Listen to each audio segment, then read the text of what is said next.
हर हर महादेव। देखिए, आज हम इस वीडियो में एक बहुत ही इंपॉर्टेंट ऐसा लाइन जो हमारे दिल को छू गया, ऐसा लाइन जो एक प्रकार से कह सकते हो कि हमारी भावनाओं को एक प्रकार से कह सकते हो ना कि भाव विहील हो जाना, भावनाओं से ओतप्रोत हो जाना। कहने का मतलब मेरा यह है कि रिसेंटली एक इंटरव्यू के दौरान नरेंद्र मोदी जो हमारे यशस्वी प्रधानमंत्री हैं, उनके द्वारा एक वक्तव्य कहा गया है। उसमें वो कहते हुए दिखाई दे रहे हैं कि जो गरीब घर में पैदा हुआ या जिसने गरीबी झेला है, वही गरीबों के दुख दर्द को समझ सकता है। चांदी के चम्मच के साथ पैदा होने वाले लोग गरीबों के दुख दर्द को नहीं समझ सकते, क्योंकि उसने गरीबी के दंश को, उसके अभिशाप को झेला ही नहीं। सही मायनों में नरेंद्र मोदी जो है वो कटाक्ष कर रहे थे विपक्ष के नेताओं के ऊपर, वह कटाक्ष कर रहे थे कांग्रेस के युवराज के ऊपर। नरेंद्र मोदी एक सामान्य घर से जो है में पैदा हुए, सामान्य घर में बढ़े और उन्होंने अपने बलबूते संघर्ष किया और आज इस मुकाम तक पहुंचे हैं कि जनता उन्हें एक बार नहीं, तीन बार कह सकते हो कि प्रधानमंत्री बनाया और कई टर्म जो है वो मुख्यमंत्री भी बने रहे। तो 20 से 25 सालों तक लगातार सत्ता में कायम रहना ये कोई आम बात नहीं है। तो कहीं ना कहीं प्रधानमंत्री नरेंद्र मोदी जो है अपने कामों के जरिए लोगों के दुख दर्द को साझा किया, क्योंकि उनको पता था कि गरीब लोगों की व्यथा की क्या है, उनकी यथा स्थिति क्या है। वो उस दंश को झेल चुके थे। उनका पूरा का पूरा जीवन, जैसे वो खुद कहते हैं कि बचपन में हम स्टेशन पे चाय बेचा करते थे, कई लोग इससे भी मिथ्या भ्रम मानेंगे, लेकिन कहीं ना कहीं इस बात आप जो है का एक बार रिसर्च करें, एक बार शोध करें, आप पाएंगे कि नरेंद्र मोदी के बैकग्राउंड में कोई भी राजनीतिक लोग आपको दिखाई नहीं देंगे। कोई भी ऐसे लोग नहीं मिलेंगे उनके घर में जो कि नेता, मंत्री और विधायक हो। इस बात को इंगित करता है कि वो नीचे से ऊपर उठे हैं, वो अपने परिश्रम के बल पे आगे बढ़े हैं। और ऐसा नहीं है कि वो प्रधानमंत्री के कोख में पैदा हुए और प्रधानमंत्री बन गए। जी नहीं जी, ऐसा बिल्कुल भी नहीं है। तो ये बातें, ये वक्तव्य, ये स्टेटमेंट, ये सारी चीजें जो है एक प्रकार से कह सकते हैं कि दिल को झकझोर देती है। और सही मायनों में असली नेता या जननायक, लोकप्रिय, जनप्रिय वही नेता होगा जो जनता के सामने होगा, उनके दुख दर्द में सम्मिलित होगा, उनके दुखों को जो है अपने दुख के समान समझेगा और उन समस्याओं का निराकरण करेगा। और जो उस दंश को झेला ही नहीं, जो उसको जानता ही नहीं। कि एक इंग्लिश में ऐसे ही कोटेशन है, लोग कहते हैं कि जो जूते पहनते हैं उनको पता है कि जूता जो है कहाँ चुभ रहा है।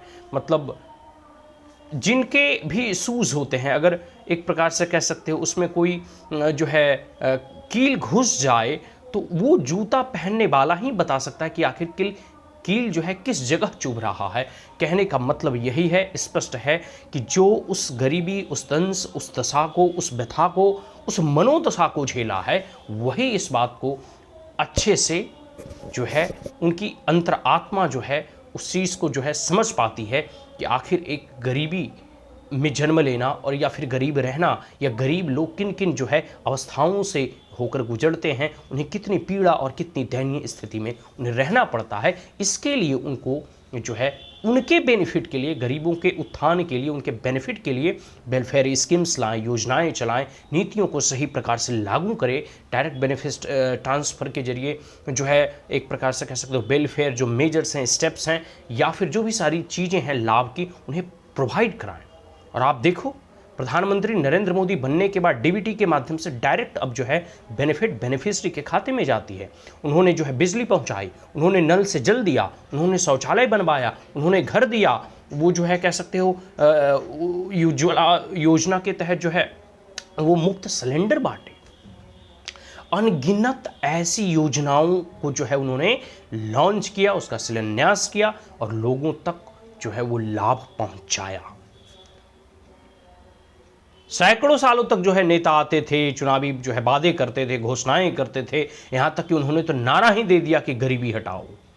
माननीय पूर्व प्रधानमंत्री इंदिरा गांधी जी के द्वारा यह नारा दिया गया था, गरीबी हटाओ, लेकिन वो गरीबी को तो नहीं हटा सके, लेकिन गरीबों को जरूर वो हटाते रहे। एक सिटिंग प्रधानमंत्री का यह स्टेटमेंट है कि हम 1 रुपया दिल्ली से भेजते हैं और 25 पैसा लोगों को जो है मिल पाता है, मतलब 75 पैसा जो है कह सकते हो बिचौलिए, भ्रष्टाचारियों और दलालों के हाथ में चला जाता है। यह प्रधानमंत्री का वक्तव्य था, मैं नाम नहीं लूंगा, लेकिन इस बात को इंगित करता है, यह इनके द्वारा कहे गए वक्तव्य इस बात को दर्शाता है कि पूरे के पूरे प्रशासनिक व्यवस्थाओं में या शासनिक व्यवस्थाओं में कितना भ्रष्टाचार व्याप्त है। अब प्रधानमंत्री आए तो जनधन अकाउंट डायरेक्ट खुलवाए कि अगर 79 रुपीज़ भी आएगा तो सीधे बेनिफिशरीज के खाते में डाला जाएगा। किसान सम्मान निधि का 2000 रुपया आएगा तो सीधे किसानों के खाते में आएगा। किसी भी प्रकार की मातृत्व सुरक्षा योजना के तहत दिया जाए तो सीधे उनके खाते में दिया जाएगा। आयुष्मान भारत के तहत 5 लाख का मुफ्त इलाज हो तो सीधे बैंक से बैंक हॉस्पिटल्स को ट्रांसफ़र किए जाएंगे।